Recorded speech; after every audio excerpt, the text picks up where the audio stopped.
રાજ્યમાં સરકારે મગફળીના ટેકાના ભાવે ખરીદી ચાલુ કરી છે, જ્યારે ન્યૂઝ 18 ગુજરાતી દ્વારા જ્યારે ખરીદીને લઈને ટ્રેકિંગ કરવામાં આવી રહ્યું છે, ત્યાંથી સીએમ ભૂપેન્દ્ર પટેલે ખરીદીનો પ્રારંભ કરાવ્યો, એટલે કે હિંમતનગરના સેન્ટર પર ન્યૂઝ 18 ગુજરાતી રિયાલિટી ચેક કર્યું, જેમાં જાણવા મળ્યું કે અહીંયા દરરોજ 60 થી 70 ખેડૂતોને મેસેજ કરવામાં આવે છે। અહીંયા ખેડૂતોનો સમય પણ વેડફાતો નથી, તેમજ પેમેન્ટની પણ ઓનલાઈન વ્યવસ્થા અહીંયા કરવામાં આવી છે।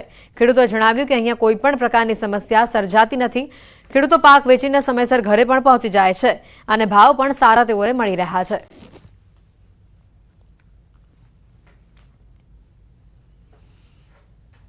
જે પણ ખેડૂતો આવે છે તેમને અગાઉથી અમે 50થી વધુ મેસેજ દ્વારા જાણ કરીએ છીએ અને તેમને ફોન દ્વારા પણ જાણ કરીએ છીએ, જેથી ખેડૂતો અહીંયા ઉપસ્થિત થાય છે અને તેમનો ખૂબ જ ગુણવત્તાવાળો અને સારો માલ અહીંયા લેવામાં આવે છે, તેની ચકાસણી કરવામાં આવે છે। આ રીતે ખૂબ સારી રીતે કામ થઈ રહ્યું છે। સીસીઆઈમાં મગફળી જલ્દીથી ખાલી થઈ જાય છે અને ઓનલાઈન પેમેન્ટ થાય છે।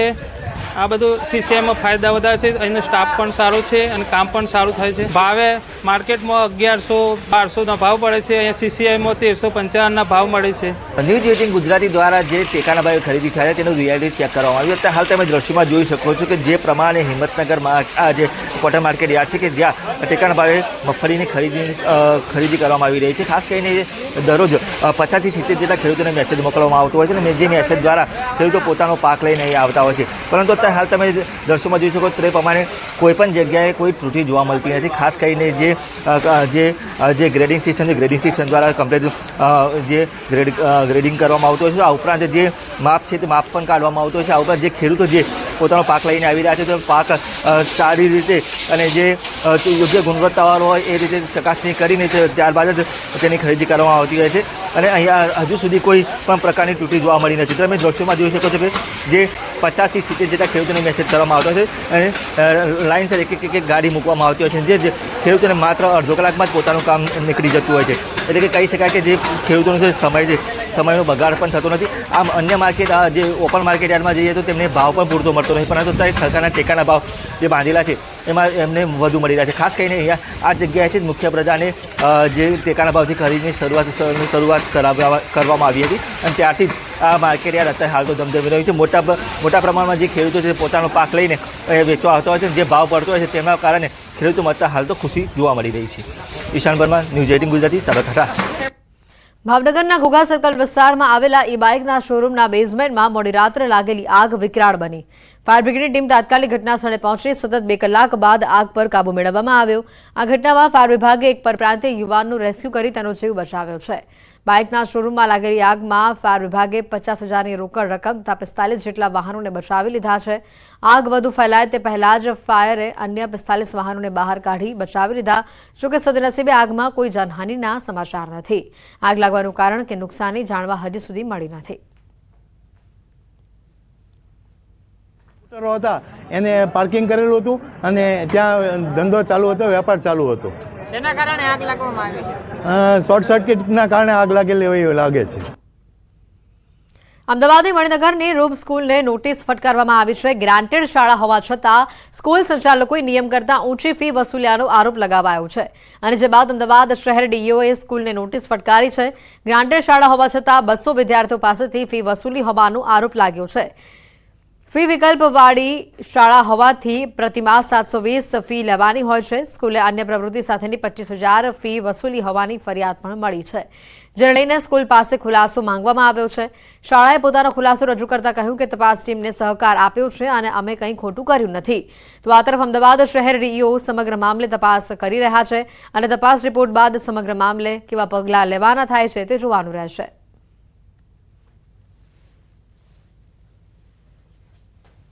મેં એમને કીધું કંઈક 25,000 લીએ છે, તો એની ઇન્ક્વાયરી માટે એ લોકો આવેલા ડીઓ સાહેબના ત્યાંથી અને મારા અહીંયા પેરેન્ટ્સને અને સ્ટુડન્ટને પણ પૂછી લીધું છે એમને।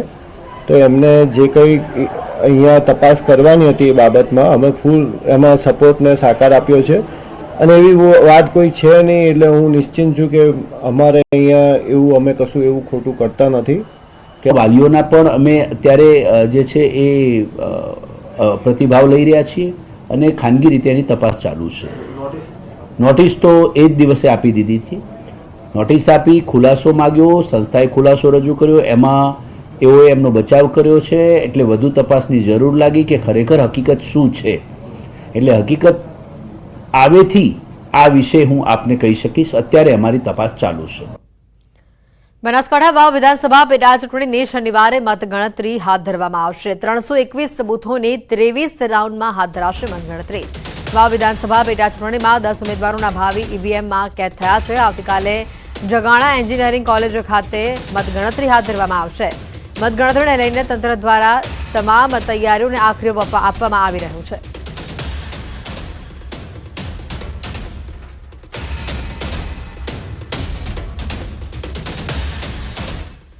રાજકોટમાં નાગરિક સહકારી બેંકના ચૂંટાયેલા 21 ડિરેક્ટરોની બેઠક મળી. આ બેઠકમાં સર્વાનુમતે ચેરમેન તરીકે દિનેશ પાઠક તેમજ વાઇસ ચેરમેન તરીકે જીવણ પટેલના નામ પર પસંદગીનો કળશ ઢોળવામાં આવ્યો. ત્યારે આજરોજ ચેરમેન અને વાઇસ ચેરમેન તરીકે બંને ડિરેક્ટરો દ્વારા પોતાના ફોર્મ સબમિટ કરવામાં આવ્યા છે. જોકે આવતીકાલે સત્તાવાર રીતે ચેરમેન તરીકે દિનેશ પાઠકનું નામ જાહેર કરવામાં આવશે, જ્યારે કે ચેરમેન તરીકે ડેપ્યુટી ચેરમેન તરીકે જીવણ પટેલનું નામ જાહેર કરવામાં આવશે. મહત્વનું છે કે થોડા દિવસ પહેલા જ યોજાયેલી ચૂંટણીમાં સહકાર પેનલના તમામ ઉમેદવારો ચૂંટાયા હતા.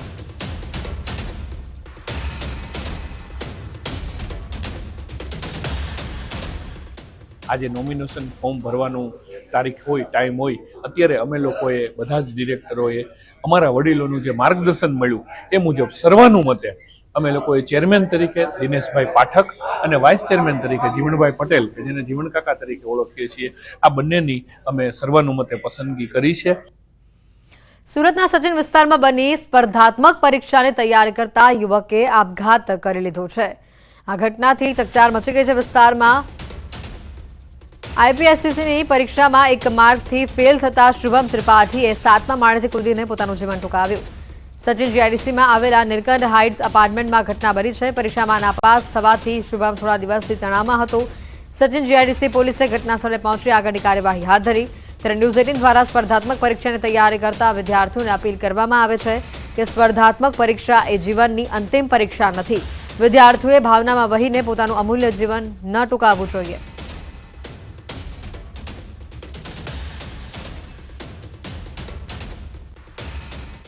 મોરબીના પીપળી ગામમાં પ્રેમી પંખીડાએ આપઘાત કર્યો છે. અંકિત ઠાકોર અને મિત્તલ ઠાકોર નામના પ્રેમી પંખીડાઓએ કૂવામાં ઝપલાવી આપઘાત કર્યો છે.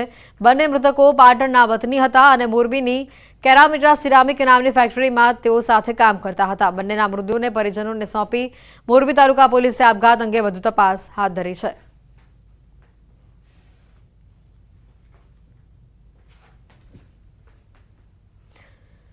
ગીર સોમનાથના ગુજરાત સરકારની 11મી ચિંતન શિબિરના બીજા દિવસમાં સત્રનો પ્રારંભ કરવામાં આવ્યો. મુખ્યમંત્રીએ દીપ પ્રાગટ્ય કરીને કાર્યક્રમની શરૂઆત કરી. કાર્યક્રમમાં ગૃહમંત્રી હર્ષ સંઘવી સહિત તમામ મંત્રીઓએ હાજરી આપી. આ દરમિયાન મુખ્યમંત્રીએ પ્રજાના કામોને લઈને અધિકારીઓને ટકોર કરી. મુખ્યમંત્રીએ કહ્યું કે તમારા કામકાજની પદ્ધતિમાં બદલાવ કરો. તમારી પાસે કામ લઈને આવતા લોકો સાથે યોગ્ય વર્તન કરવા અધિકારીઓને તેઓએ જણાવ્યું છે. પ્રજાજનોને લોકોને કોઈ તકલીફ ન પડે, દુવિધા ન પડે અને સાથે જ અધિકારીઓને પોતાના વિભાગના કાર્યોમાં પોતિકાપણાનો ભાવ દાખવી સંપૂર્ણ નિષ્ઠા સાથે પ્રજાહિત માટે કામ કરવા તેઓએ જણાવ્યું છે.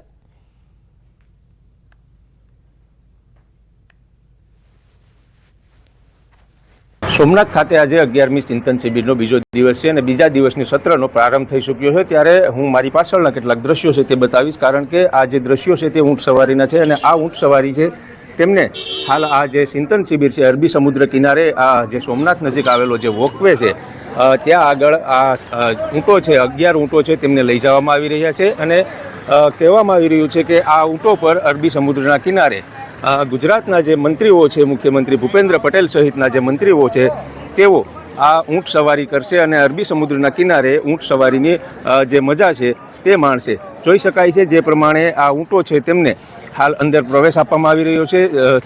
હું આપને બતાવવાનો પ્રયત્ન કરીશ કે જ્યાં અહીંથી આ જે અરબી સમુદ્ર છે અને વોકવેનો જે મુખ્ય રોડ કહેવાય છે તે રસ્તા ઉપરથી ઊંટોને હાલ પ્રવેશ આપવામાં આવી રહ્યો છે અને અરબી સમુદ્રના કિનારે આ જે ઊંટો છે તેમના ઉપર જે ગુજરાત સરકારના જે કેટલાક મંત્રીઓ છે તેઓ ઊંટ સવારી છે તેમનો લાભ ઉઠાવશે અને સમુદ્ર કિનારે જે પોતે એક સુંદર આબોહવા છે તેમની મજા પણ માણશે. દિનેશ સોલંકી, ન્યૂઝ 18 ગુજરાતી, ગીર સોમનાથ. ગીર સોમનાથની ચિંતન શિબિરનો બીજો દિવસ છે. મંત્રીઓ ઊંટ અને ઘોડેસવારીની મજા માણશે. સમાચારોમાં આગળ વધીએ તો અન્ય સમાચાર ખેડાથી પણ આવી રહ્યા છે. કપડવંજમાં કડિયા સાંસી ગેંગની 3 મહિલા ચોર ઝડપાઈ હોવાની માહિતી છે. બેંકની બહાર ચોરીની ઘટનાને અંજામ આપવા આવવા સમયે આ મહિલાઓ દબોચાઈ ગઈ. મધ્યપ્રદેશની કડિયા સાંસી ગેંગની 3 મહિલા ચોર કપડવંજમાં ચોરી કરવા માટે પહોંચી હતી. પોલીસે શંકાના આધારે ઝડપી પૂછપરછ કરતા ચોંકાવનારી વિગતો પણ સામે આવી છે. દેશના 6 રાજ્યોમાં ચોરીની ઘટનાઓને અંજામ આપતી હતી આ મહિલા. અત્યાર સુધી આ મહિલાઓ સામે 25થી વધુ ગુનાઓને અંજામ આપ્યા હોવાની વિગત છે. આ ગેંગ કોઈ બેંકમાંથી રૂપિયા લઈ બહાર નીકળતા વ્યક્તિ પર વોચ રાખી રસ્તામાં મોકો મળતા જ આ લૂંટની ઘટનાને અંજામ આપતી હતી. આ જે ગેંગ છે એમાં 3 બહેનો પકડવામાં આવેલી છે. 3ની વિગતે પૂછપરછ કરતા અને અન્ય જે ટેકનોલોજીકલ જે પોર્ટલ છે અને બીજા રાજ્યો સાથે પણ સંપર્કમાં રહી અને તપાસ કરતા ટોટલ 25 જેટલા ગુનાની અંદર આ 3 બહેનો વોન્ટેડ છે. ત્યાં ઘણા બધા આરોપીઓની આ પ્રકારની એમો છે. એમાંથી અત્યારે જે પકડ્યા છે એ લોકો દિલ્હી, પંજાબ, ઉત્તર પ્રદેશ, મહારાષ્ટ્ર, રાજસ્થાન, તેલંગાણા આ પ્રકારના અલગ અલગ રાજ્યોમાં આ પ્રકારના ગુનાહિત કૃત્યોને અંજામ આપેલા છે. સમગ્ર ભારતભરમાં બેંકની રેકી તેમજ લગ્નોની અંદર નાના બાળકો દ્વારા ચોરી કરવામાં જે ગેંગનું નામ આવતું એટલે કડિયા સાંસી ગેંગની 3 મહિલાઓ કપડવંજની એક બેંકની અંદર રેકી કરી હતી અને એક જીઆઈડી જવાનની જાણ સાથે પોલીસને કહે છે અને પોલીસ દ્વારા આ 3 મહિલાઓની પૂછપરછ કરવામાં આવી છે. આ વિડીયોમાં દેખાતી 3 મહિલાઓ ચહેરા પરથી તો સામાન્ય લાગે છે, પરંતુ આ મહિલાઓ બેંકની રેકી કરી અને તેમાંથી ચોરીને અંજામ આપતી હોય છે. ખેડા પોલીસના કપડવંજ પોલીસ દ્વારા આ 3 મહિલાની અટકાયત કરી જ્યારે પૂછપરછ કરવામાં આવી ત્યારે આ મહિલાઓ બેંકની રેકી કરીને ચોરી કરવાનો અંજામ આપતી હતી. તેમની વધુ પૂછપરછ કરતા તેમની વિરુદ્ધ 25થી વધુ ગુના નોંધાયાનું સામે આવ્યું છે અને આ મહિલાઓને ધરપકડ અત્યારે ખેડા કપડવંજ પોલીસે કરી છે. ત્યારબાદ તેઓની વધુ પૂછપરછ કરતા તેઓએ મહારાષ્ટ્રમાં છેલ્લે ગુનાનો અંજામ આપ્યો હોવાનું જાણવા મળ્યું હતું. અત્યારે ખેડા પોલીસ દ્વારા મહિલાઓની અટકાયત કરી મહારાષ્ટ્ર પોલીસને સોંપવા માટે કામગીરી હાથ ધરવામાં આવી રહી છે. ઉમંગ પટેલ, ન્યૂઝ 18 ગુજરાતી, ખેડા. સુરતની નવી સિવિલની કિડની બિલ્ડિંગમાં ચોરીની ઘટના સામે આવી. અલગ અલગ વિભાગમાંથી છેલ્લા 15 દિવસ દરમિયાન પાણીના કુલ 50 જેટલા નળની ચોરી થઈ. નવા નળો ન નખાય ત્યાં સુધી પાણીનો વેડફાટ અહીંયા ચાલતો રહેશે. સિવિલ દ્વારા હાલ તો નવા નળો નાખવાની જે શરૂઆત છે તે કરી દેવામાં આવી છે. સિવિલના વિવિધ સેન્ટરોમાં, ઓપીડીમાં, વોર્ડમાં સહિત અનેક વિભાગોમાં ચોરીની આ ઘટના સામે આવે છે. નળની ચોરી કરનારા શખ્સો હજી સુધી પકડાયા નથી.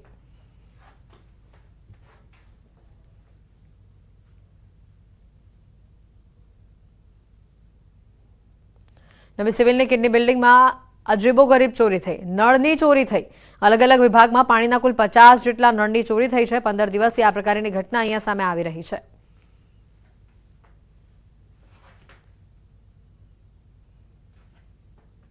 સમાચારોમાં હાલ રોકાઈશું એક બ્રેક માટે.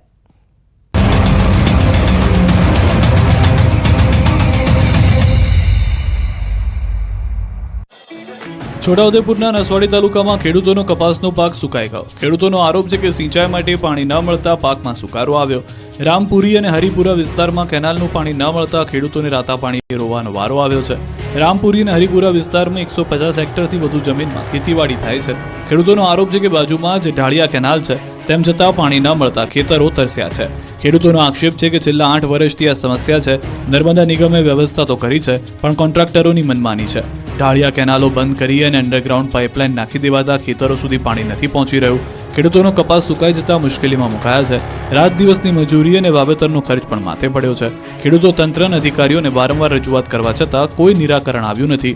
ખેડૂતોને પોતાની જમીન હોવા છતાં વર્ષોથી તેઓ ખેત પેદાશ લઈ નથી શકતા. ખેડૂતોએ ચીમકી ઉચ્ચારી છે કે જો તેમની સમસ્યાનું નિરાકરણ નહીં આવે અને સિંચાઈ માટે પાણી આપવામાં નહીં આવે તો અંડરગ્રાઉન્ડ લાઇનોને તોડી નાખવામાં આવશે. આણંદ પાલિકા તંત્રની ઘોર બેદરકારી સામે આવી. શહેરમાં 1 વર્ષ અગાઉ ખોદેલા રોડ રસ્તાઓનું સમારકામ ન કરાતા સ્થાનિકો પરેશાન થઈ રહ્યા છે.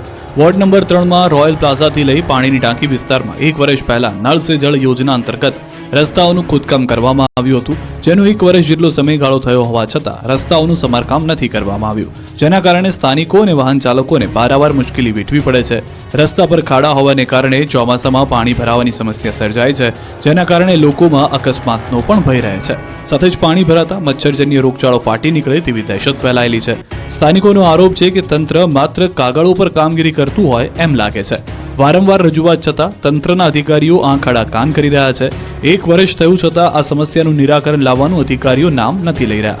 સ્થાનિકોની માંગ છે કે પાલિકા દ્વારા તાત્કાલિક રસ્તાઓનું સમારકામ કરવામાં આવે, જેથી અહીંના સ્થાનિકો કોઈ પણ મુશ્કેલીનો સામનો કરવો ન પડે. ડાંગ જિલ્લામાં વહીવટીતંત્રે બોર્ડર વિલેજ યોજનામાં જિલ્લાના કુલ 43 ગામોનો સમાવેશ કર્યો. બોર્ડરને અડીને આવેલા સોનુનિયા ગામનો સમાવેશ ન થતા ગ્રામજનોમાં રોષનો માહોલ છે. સોનુનિયા ગામ બોર્ડરને અડીને આવેલ હોવા છતાં પણ અધિકારીઓ દ્વારા વિલેજ બોર્ડરમાંથી કાઢી નાખતા ગ્રામજનોમાં ભારે રોષ વ્યાપ્યો છે, જેને લઈને ગ્રામજનો દ્વારા TSP આહવા ડાંગને અરજી કરવામાં આવી, પરંતુ તેનો પણ આજ દિન સુધી કોઈ નિર્ણય ન મળતા ગ્રામજનોએ આખરે મીડિયાનો સહારો લીધો. સ્થાનિકોનો આરોપ છે કે તેમનું ગામ ગોટિયામાળ ગ્રુપ પંચાયતમાં આવે છે અને જેમાં 5 ગામનો સમાવેશ છે. 5 પૈકી હુંબાપાડા અને બરમિયાવાડ ગામનો પણ યોજનામાં સમાવેશ કરાયો, પરંતુ સોનુનિયા ગામને યોજનાથી વંચિત રાખવામાં આવ્યું. તેમની જમીનો પણ સરહદને અડીને આવેલી છતાં ગામને બાકાત રખાયું. સ્થાનિકોનું કહેવું છે કે વારંવાર તંત્રને રજૂઆત કરવામાં આવી રહી છે, તેમના ગામનો બોર્ડર વિલેજ યોજનામાં સમાવેશ કરવામાં આવે, પરંતુ કોઈ પગલાં લેવામાં નથી આવ્યા. ગામ બોર્ડરને અડીને આવેલું છે છતાં તેનો સમાવેશ ન કરતા અધિકારીઓ સામે અનેક પ્રશ્નો ઉદ્ભવી રહ્યા છે. ત્યારે હવે સ્થાનિકોએ ચીમકી ઉચ્ચારી છે કે જો 15 થી 20 દિવસમાં બોર્ડર વિલેજ યોજનામાં તેમના ગામનો સમાવેશ નહીં કરવામાં આવે તો કલેક્ટર કચેરીનો ઘેરાવ કરવામાં આવશે. સુરત શહેરમાં કેવાયસીને લઈને સ્થાનિકોને ભારે હાલાકીનો સામનો કરવો પડી રહ્યો છે. ત્યારે શહેર કોંગ્રેસ દ્વારા કેવાયસીની સમસ્યાને લઈને અનોખો વિરોધ નોંધાવ્યો.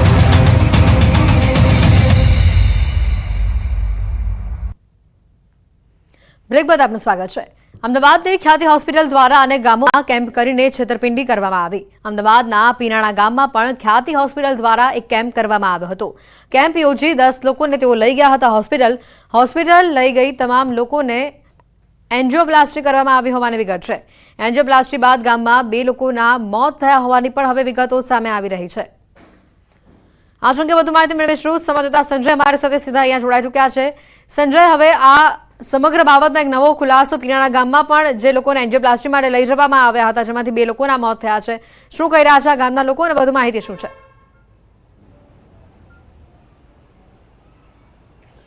હેતવી, જે અમદાવાદની ખ્યાતિ હોસ્પિટલમાં ઓપરેશન કાંડ સર્જાયો ને ત્યારબાદ હવે એક પછી એક કૌભાંડો જે છે તે સામે આવી રહ્યા છે. હાલ હું આપને દ્રશ્ય બતાવીશ કે અમદાવાદના પીરાણા ગામના લોકો છે 10 લોકોના જે છે કેમ્પ એક અહીંયા પીરાણા ગામમાં 1 વર્ષ અગાઉ કર્યો હતો ને 10 લોકોને તેઓ કેમ્પ કરી અને તેઓને લઈ ગયા હતા ત્યાં હોસ્પિટલ સારવાર માટે. બચુભાઈ આપણી સાથે છે, તેઓ પાસેથી જાણીશું. બચુભાઈ, તમારું પણ સ્ટેન્ટ મૂકી ઓપરેશન કરવામાં આવ્યું હતું, શું તકલીફ હતી અને એ લોકો અહીંયા આવ્યા હતા કેમ્પ કરવા? શું કે મને કમરનો દુખાવો હતો અને એ લોકો લઈ ગયા, ત્યાં લઈને અમને એન્જિયોગ્રાફી કર્યા. એન્જિયોગ્રાફી કરી અને 3 દિવસ અમે ત્યાં રાખી મૂક્યા. ત્યાં એ લોકોએ તમને શું જણાવ્યું કે તમને શું તકલીફ છે અને ઓપરેશન કરવું પડશે? એ લોકો કશું ને ચેક કરીને ડાયરેક્ટ ઓપરેશન કરી દીધું મને એ રીતે. ઓકે, અચ્છા, આયુષ્માન કાર્ડ હતું તમારી જોડે કે લોકોએ કાઢ્યું? આયુષ્માન કાર્ડ એ લોકો જ બનાવેલું હતું અને પાછું આલ્યું નહીં મને. અને કેટલા દિવસ પહેલા એ લોકો કેમ્પ માટે આવ્યા હતા અને પછી અગો વાત એક દાડ 2 દિવસ. આ વિનોદભાઈ પણ જે હેતવી આપણી સાથે, વિનોદભાઈનો આ દ્રશ્ય જે ફાઇલ જે છે અને ફાઇલમાં તેઓને જે અહીંયા બ્લોકેજ બતાવી અને એમને પણ કમરનો દુખાવો હતો અને બ્લોકેજ બતાવી અને ઓપરેશન કરી દેવા. વિનોદભાઈ, શું કહેશો? હા, કમરમાં દુખાવો હતો. પછી આગલા દિવસે આવ્યા, બીજા દાડ ગાડીમાં લઈ ગયા અમને અને તો ટ્રેનમાં મૂકી દીધું. અને શું તકલીફ હતી તમને, એવું કંઈ કીધું હતું એમણે? કમરમાં દુખાવો હતો. એમણે બ્લોકેજની કઈ તકલીફ કીધી હતી? ના, સીધું ઓપરેશન કરી દીધું. બેન પણ જે છે એમને પણ આ જ રીતે ઓપરેશન કરવામાં આવ્યું. તો શું નામ છે બેન તમારું? અલકાબેન. અલકાબેન, શું તકલીફ હતી તમને અને એ લોકો કેમ્પમાં તમને લઈ ગયા પછી હોસ્પિટલ લઈ જઈને ઓપરેશન કર્યું? મને છાતીમાં દુખાવો હતો અને લઈ ગયા અને પછી છે ને મશીન પેલું લઈ ગયા ને તપાસ કરીને કે મૂકી દીધું અને એકદમ પછી ત્રીજે દાડ રજા ટીપી દીધી. એવી રીતે જે ખ્યાતિ હોસ્પિટલમાં જે ઓપરેશન કરવામાં આવ્યા, હેતવી, એક જયંતિભાઈનું અહીંયા ઓપરેશન બાદ મોત થયું હતું, જયંતિભાઈ ઠાકોરનું, અને તેમના ભત્રીજા જે છે મણિભાઈ, તેઓ આપણી સાથે છે. જયંતિભાઈને શું તકલીફ હતી અને એ લોકો લઈ ગયા હતા અને પછી ઓપરેશન? હવે એ તો મને ખ્યાલ નહીં, પણ જયંતિભાઈ સવારે આ લોકોની સાથે દવાખાને ગયા અને પછી બપોરે ફોન આવ્યો કે એ ઓફ થઈ ગયા કે અટક આવી. અચ્છા, અહીંયા કેમ્પમાં ક્યારે આવ્યા હતા એ લોકો અને શું તકલીફ હતી એવું કંઈ કીધું તો ખરું કે નહીં? એવું કંઈ આપણને આ લોકોને પૂછ્યું હોય અમને ખ્યાલ હશે. તો તમામ લોકોને જે છે હેતવી આ જે કમરની તકલીફ હતી અને નાની મોટી બીજી તકલીફ હતી, પરંતુ તમામ લોકોને અહીંયાથી હોસ્પિટલ લઈ ગયા હતા. 2 લોકોના મોત થયા હતા જ્યારે આ 10 લોકોને જે છે કેમ્પમાં લઈ ગયા હતા ત્યારે એક હોસ્પિટલમાં વ્યક્તિ જે છે દર્દી એક્સપાયર થઈ ગયો હતો, જ્યારે એક ગામમાં જે છે તે એક્સપાયર થઈ ગયા હતા. એટલે જે 10 લોકોના ઓપરેશન કરવામાં આવ્યા અને તેમાં 2 લોકોના મોત થયાનો આક્ષેપ અત્યારે અહીંયા ગામ લોકો કરી રહ્યા છે, દર્દીઓ કરી રહ્યા છે અને આ જ પ્રકારે અલગ અલગ જે ગામોમાં જઈ અને આ ખ્યાતિ હોસ્પિટલે ઓપરેશન કર્યા હતા અને હવે એક પછી એક જે છે તે આ કૌભાંડ જે છે તે સામે આવી રહ્યા છે. જી બિલકુલ સંજય, આભાર માહિતી બદલ. અમદાવાદના પીણા ગામથી આ દ્રશ્યો સામે આવ્યા અને જેમાં અનેક ચોંકાવનારા ખુલાસા પણ થયા છે. કશું જ કીધા વગર હોસ્પિટલ લઈ ગયા અને તેને એન્જિયોપ્લાસ્ટી કરી નાખ્યા તમામ દર્દીઓની.